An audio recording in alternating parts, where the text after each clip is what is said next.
the spiritual and temporal leader of the Tibetan people. The following address, entitled Buddha Nature, was presented by the Dalai Lama to members of the society gathered on the grounds of Olcott.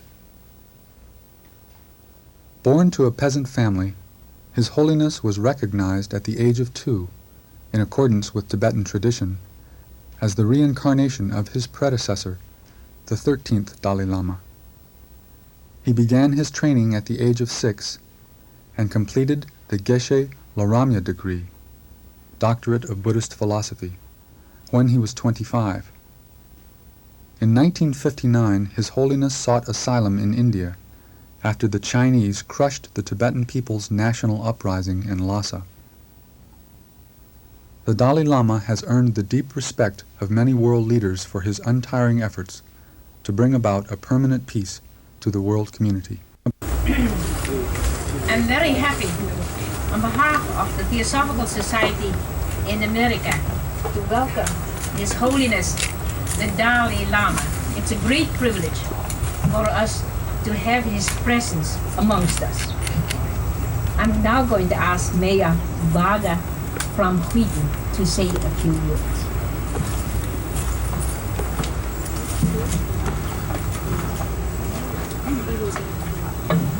Thank you, Master Kunz. Your Holiness, on behalf of the people of Wheaton, I wish to express our welcome, our sincere best wishes. I have here for you a booklet explaining our community and the area around Wheaton, and I also have for you an honorary citizenship as an honorary citizen of Wheaton, which I present to you with our best wishes. Thank you.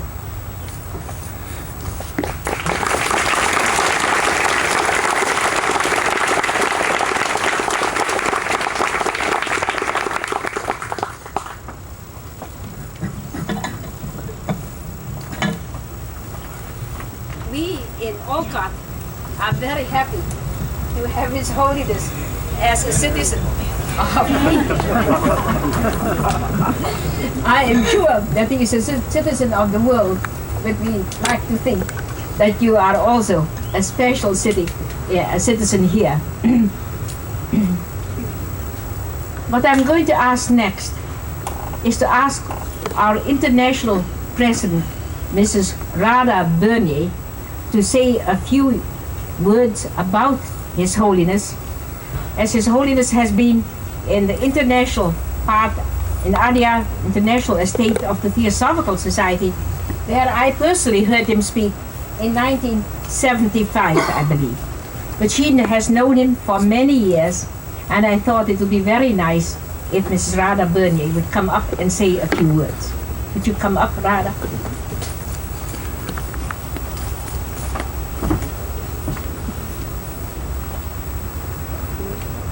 Dear friends, it is hardly necessary to speak words of introduction about His Holiness the Dalai Lama to an audience composed of members of the Theosophical Society.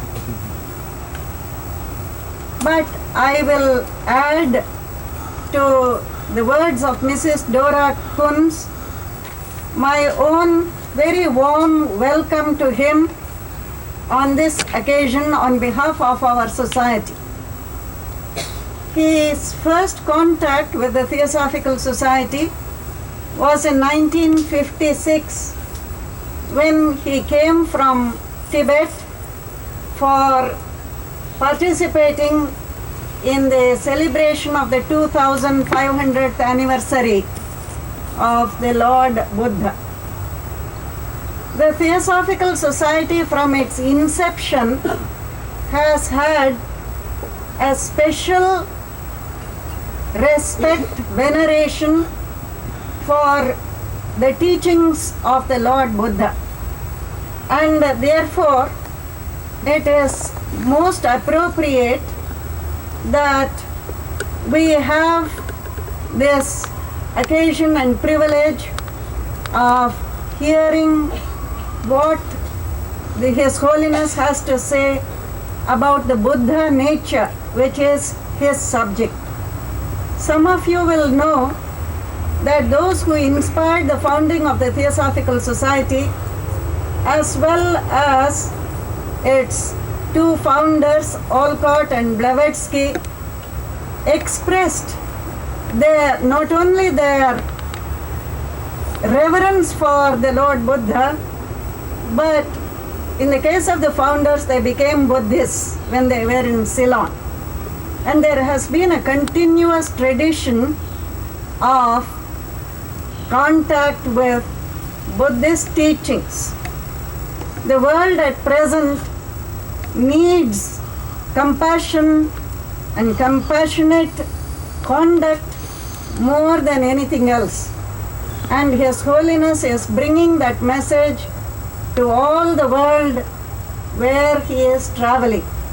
And we particularly appreciate, welcome, and also give our support to the work which he is doing, because it will bring an atmosphere of compassion in a world which is full of conflict and cruelty. I think it is not necessary to say something about him, because you all know so much about him already, but I welcome him with very profound feelings.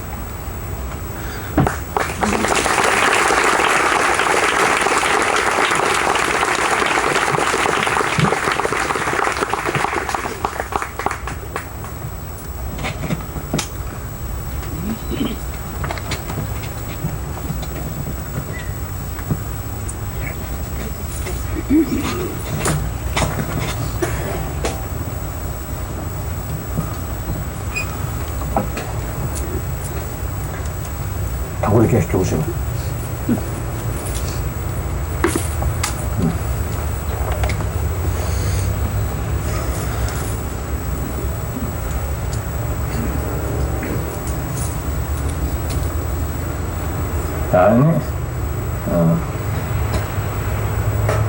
Dharma friends, I am very, very glad to be here. And so I would like to thank everyone. The mixed. Now I don't know how to say. Today I have this opportunity. I am very glad to have this opportunity to meet you all and express my feeling or my thought, and also the last night very good sleep, very relaxed. So I thank to you all, and also all the people who are working for it. As other date has a duty. I would like to thank the mayor also for making me an honorary citizen of Wheaton. I don't know whether I'm useful or not. As far as from my motivation or my sincere feeling is concerned, I myself always regard as a good citizen of this world. So you see, from that viewpoint, I'm a bit honored. Honored. Now, as you mentioned, first my contact with Theosophical Society, and that was 56.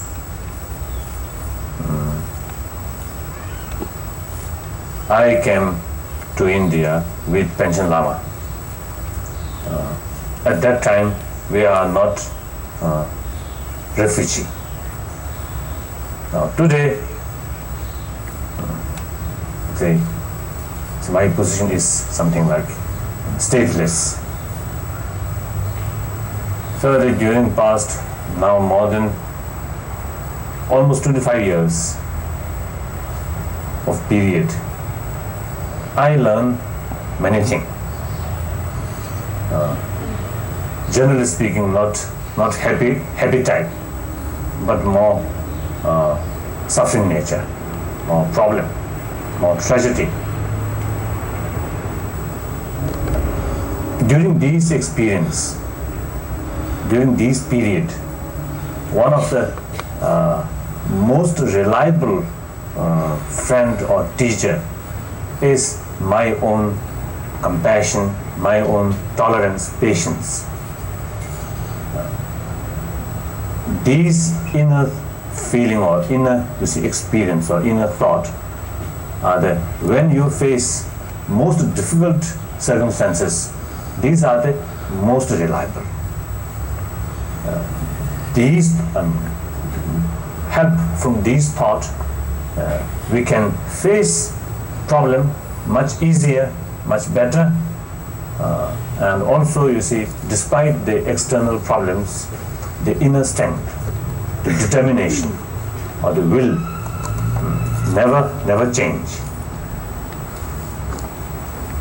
And also despite these difficult circumstances or the tragedy, it is very helpful to minimize hatred feeling, anger. So as you mentioned, these present circumstances, the compassion, tolerance, these are the very necessary things. So now, in order to develop and maintain true compassion, kindness, it is very necessary to control or to minimize our hatred and anger feeling, irritation.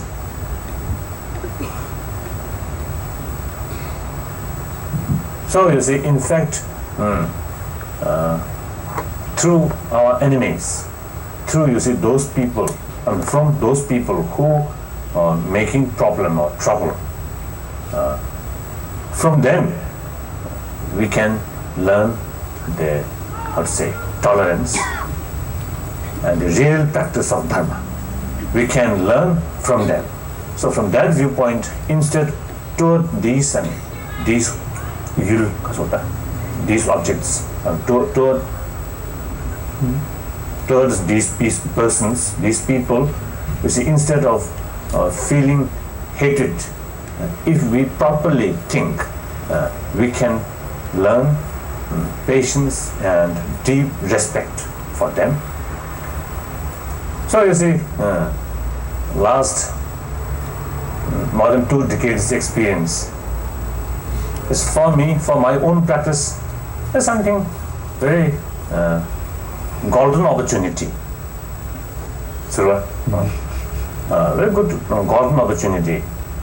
It helps me very much. And so, according to my own experience,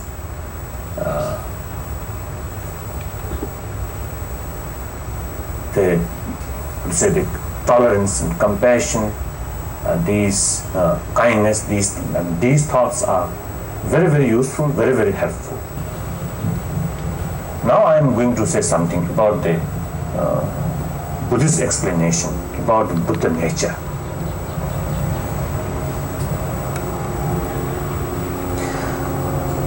Generally speaking, we have a physical, we have 2 things, physical as well as consciousness.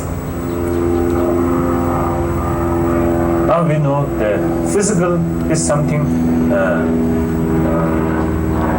very temporary. So one's life, physical is one new physical appear, and then once life finish, then that physical will be no more. But the continuation, the mind, the consciousness itself, it always remain there. They believe the continuity of consciousness. Now there you see consciousness. It is nature, something like open space.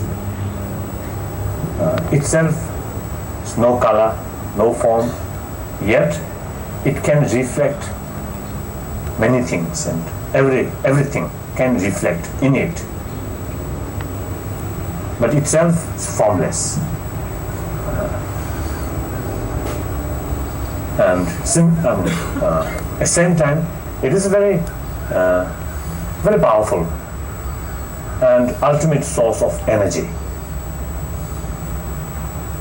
So now you see that's own nature, the very nature of consciousness is Rasa, clear light. It's pure. It is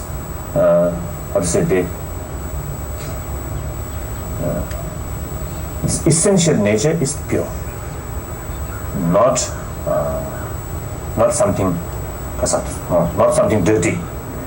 So now that you see all the the bad thought like anger, attachment,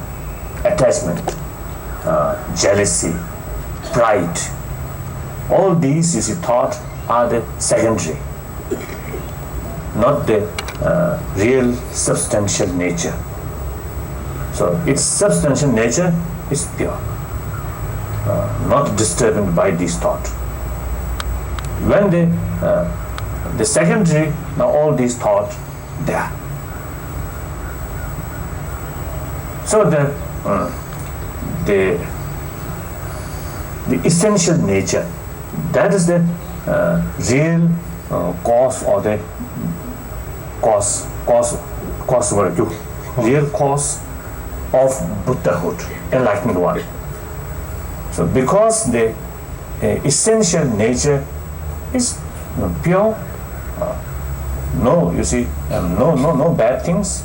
So therefore, it can be trained and it can become a Buddha's mind. So therefore, you see the seri zangi sem the gyundala sem gyunsu the seri zangi sem chala and kasa sange rikshin. The mere factor of luminosity and knowing of the mind itself is called the Buddha nature because it can turn into Buddhahood.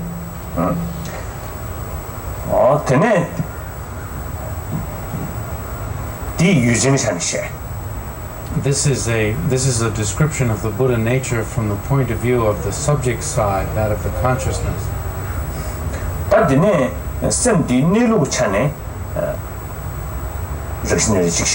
But we can also speak of the Buddha nature from the point of view of the final nature of the mind.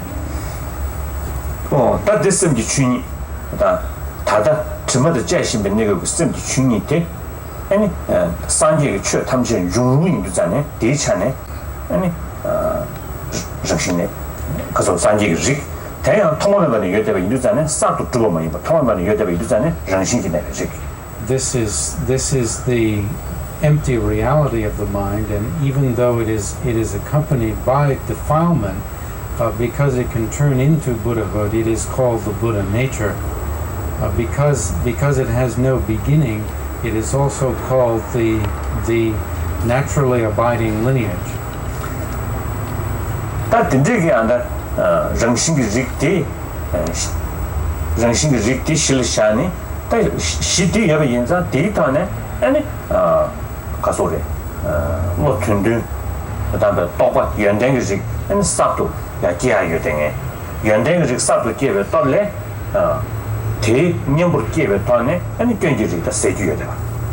On this basis, one can develop factually concordant minds that accord with the truth, and in dependence on increasing their strength greater and greater, one can come to have consciousnesses that serve as antidotes to misconceptions.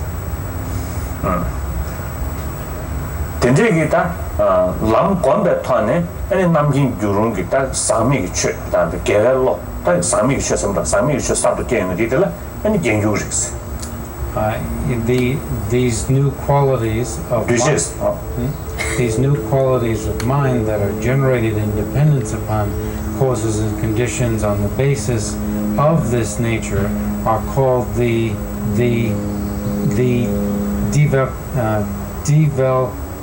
developmental lineage. Right. 다 Developmental. 된대기다 rigni shegare genjurita ran신내리 rigni. Thus, there are two types of Buddha natures or lineages, one being the naturally abiding lineage and the other being this one that develops. 이게 데뷔살이야 산지기 고시셔야 Now, in terms of the effect, in terms of Buddhahood, there are the four bodies of a Buddha. 따들이야 가서 모니구체 왜다 또 롱구체 줄구체 모니구체 이시슈구스 구시. There are the emanation bodies of a Buddha, the complete enjoyment body, the wisdom truth body, and the nature body. 다 뒤수되어 있는 구숨. These can be condensed to three. long distance. The truth body, the complete enjoyment body, and the emanation body. 다 뒤자와로 뒤축을토. And the basis of all three of these is the truth body. 다 뒤축을이야 가사 좋대. 이시추주구다 모니구체니 다 뒤 모니구슬라윤도 런신남다가 다 간다 semji chuni dini targa chima tada sebe da rengshindu dyuyundu didisha kasa rengshindu sha yungoni kuche. The truth body is divided into two types, that of the nature body and that of the exalted wisdom body. The nature body is the completely pure nature of the mind that has always been free from defilement, and thus it is called 그라 모니고 semji chuni de chima chuni de yingsu sebe da kyabarda dembe chuni dela and moni lugunada rengshindu sha yungoni us. That reality of the mind, which is qualified by the fact that all defilements have been consumed in it, is called the naturally pure nature body. 다 대당 오예 매베 셈디 말말 다 치마 세 차네 루브노도 자주 오니. And from the point of view of the fact that the defilements have been consumed in it, it is called the adventitiously pure nature body. 다 대당 현직에 가서 셈디 이시쇼. And the mind that accompanies that is called the wisdom truth body.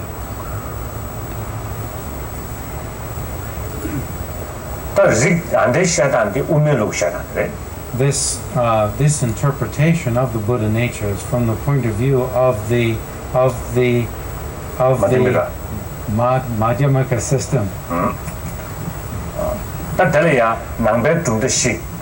Basically there are four different schools of thought.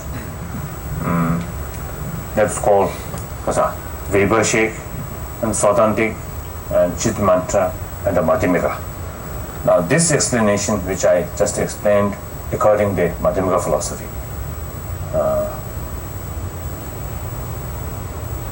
Now you see, in order to develop this Buddha nature, how to say, fully,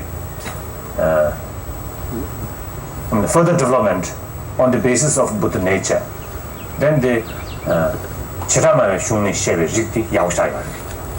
in order to discuss the development of the mind in terms of the Buddha nature, the text of the Vaibhashikas are very helpful.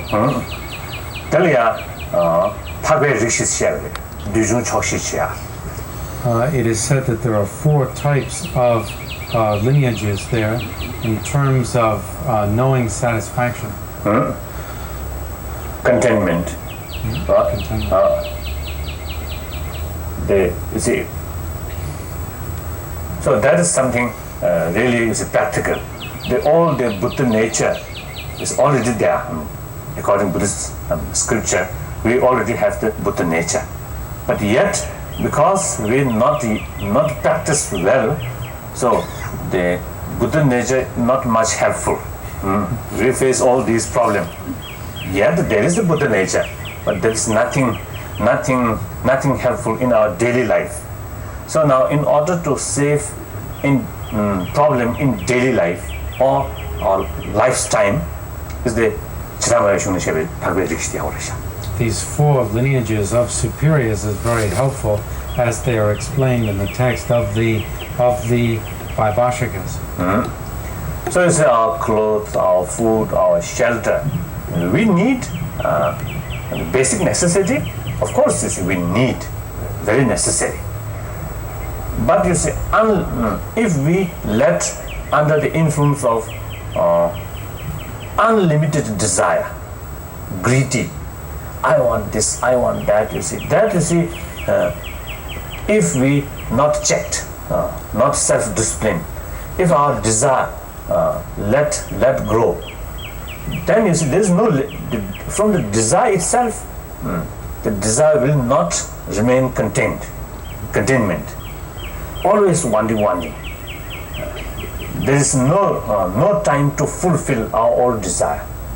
Even we own whole world, whole globe, or even the whole universe, still we may not fulfill our desire. So you say our lifetime, the contentment. The basic necessary, you have right, is to obtain these things, and very useful. Yet, how to say, it is necessary some contentment. If you are if you have contentment, how to say, in actually, he's very rich, full.